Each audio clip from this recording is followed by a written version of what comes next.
اللہ رب العزت نے اپنے محبوب کی امت پر بڑی ہی عنایتیں فرمائی ہیں۔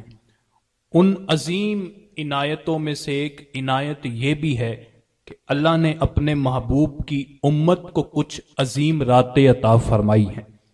شیخ سعدی رحمت اللہ علیہ فرماتے ہیں، رحمت حق بہانہ می جوید، اللہ کی جو رحمت ہے نا وہ بہانے تلاش کیا کرتی ہے، اپنے بندوں کی مغفرت کے، اپنے بندوں کی بخشش کے بہانے تلاش کیا کرتی ہے۔ اور یہ عظیم راتیں جو ہیں یہ بھی اللہ سے مغفرت کے حصول کے بہانے ہی تو ہیں۔ انہی عظیم راتوں میں سے ایک رات شب برات ہے۔ برات کا معنی ہوتا ہے نجات اور چھٹکارا۔ اسے شب برات اس لیے کہتے ہیں کہ اس عظیم رات میں اللہ رب العزت بے شمار انسانوں کو دوزخ سے نجات بھی عطا فرماتا ہے اور چھٹکارا بھی عطا فرماتا ہے۔ امام غزالی رحمت اللہ علیہ مکاشفۃ القلوب میں لکھتے ہیں کہ اللہ نے جس طرح انسانوں کو 2 عیدیں دی ہیں، فرشتوں کو عید کی 2 راتیں دی ہیں، جن میں سے ایک شب برات ہے، دوسری شب قدر ہے۔ اب شب برات کے حوالے سے احادیث میں ہمیں کیا پتہ چلتا ہے؟ کچھ لوگ تو اس کا بالکل انکار کرتے ہیں کہ اس رات کی کوئی فضیلت ہی نہیں، اس میں عبادت کرنا بدعت ہے۔ تو اس کی حقیقت کیا ہے؟ تقریباً 10 صحابہ کرام ایسے ہیں جن سے شب برات کے حوالے سے احادیث مروی ہیں، اور بڑے بڑے ائمہ کرام اپنی کتب حدیث میں اس کے حوالے سے احادیث لے کر آئے ہیں۔ سنن ابن ماجہ میں، جامع ترمذی میں، امام بہقی شعب الایمان میں، امام احمد بن حنبل مسند احمد میں اس کے حوالے سے احادیث روایت کرتے ہیں۔ سنن ابن ماجہ کی حدیث نمبر 1388 ہے، جس میں آقا علیہ الصلوۃ والسلام ارشاد فرماتے ہیں، مولا کائنات حضرت علی المرتضی رضی اللہ تعالیٰ عنہ سے مروی ہے، حضور فرماتے ہیں، اذا کانت لیلۃ النصف من شعبان فقوموا لیلہا وصوموا نہارہا، کہ جب شعبان کی 15ویں شب آئے تو اس کی رات کو قیام کیا کرو اور دن کو روزہ رکھا کرو۔ یہ حضور حکم فرما رہے ہیں۔ پھر فرمایا فَإِنَّ اللَّهَ يَنزِلُ فِيهَا لِغُرُوبِ الشَّمْسِ إِلَى سَمَاءِ الدُّنْيَا، کہ اللہ تعالیٰ سورج غروب ہونے کے بعد اس رات میں اپنی شان کے لائق آسمان دنیا پہ نزول فرماتا ہے۔ فَيَقُولُ، پھر اللہ رب العزت فرماتا ہے، أَلَا مِن مُسْتَغْفِرٍ لِّي فَأَغْفِرَ لَهُ، ہے کوئی مجھ سے استغفار کرنے والا کہ میں اس کی مغفرت فرما دوں؟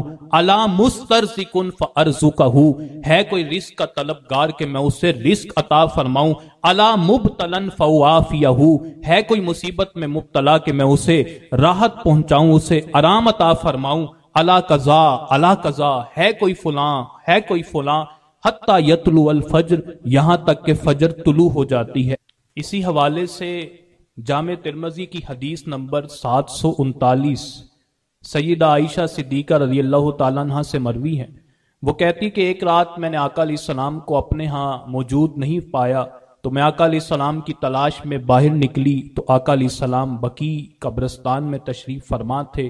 تو میں نے عرض کیا کہ میرے خیال میں میں یہ سمجھی کہ آپ اپنی بقیہ ازواج میں سے کسی اور زوجہ کے ہاں تشریف لے گئے۔ تو آقا علیہ السلام نے فرمایا کہ کیا تم یہ ڈرتی ہو یحیف اللہ علیک ورسولہ، کہ اللہ اور اس کا رسول تم پہ ظلم کریں گے؟ یعنی جس رات میں نے تمہارے ہاں ٹھہرنا ہے اس رات میں کسی اور کے ہاں جا کے تم پہ ظلم نہیں کر سکتا۔ پھر آقا علیہ السلام نے فرمایا کہ یہ جو رات ہے نا یہ اتنی عظیم رات ہے شب برات کے حوالے سے۔ پھر آقا علیہ الصلوۃ والسلام نے فرمایا فقال ان اللہ عز وجل ينزل لیلۃ النصف من شعبان الی السماء الدنیا، حضور نے فرمایا کہ اللہ تعالیٰ 15ویں شعبان کی شب کو آسمان دنیا پہ اپنی شان کے لائق نزول فرماتا ہے، اور جب آسمان دنیا پہ نزول فرماتا ہے فَيَغْفِرُ لِأَكْثَرَ مِنْ عَدَدِ شَعْرِ غَنَمِ كَلْبٍ، پھر انسانوں میں سے قبیلہ بنی کلب کی بکریوں کے بالوں کی تعداد میں گناہ گاروں کو جہنم سے آزادی عطا فرما دیتا ہے۔ یہ اتنی عظیم رات ہے۔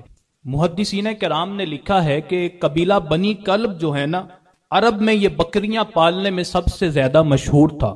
تو حضور علیہ السلام نے یہ نہیں فرمایا کہ اللہ تعالیٰ قبیلہ بنی کلب کی بکریوں کی تعداد میں گناہ گاروں کو جہنم سے نجات عطا فرماتا ہے، بلکہ فرمایا کہ قبیلہ بنی کلب کے بکریوں کے بالوں کی تعداد میں اللہ تعالیٰ گناہ گاروں کو جہنم سے نجات عطا فرما دیتا ہے۔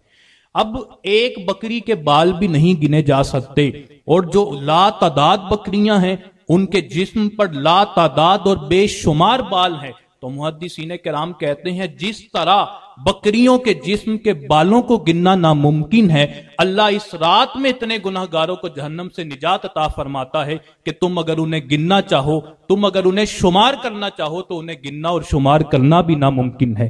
یہ اس رات کی فضیلت اور برکت ہے۔ لیکن اس عظیم رات میں کچھ لوگ ایسے ہیں جو اس عظیم رات میں بھی اللہ کی رحمتوں اور برکتوں سے محروم رہتے ہیں۔ حضور علیہ السلام نے مختلف احادیث میں ان کا ذکر فرمایا۔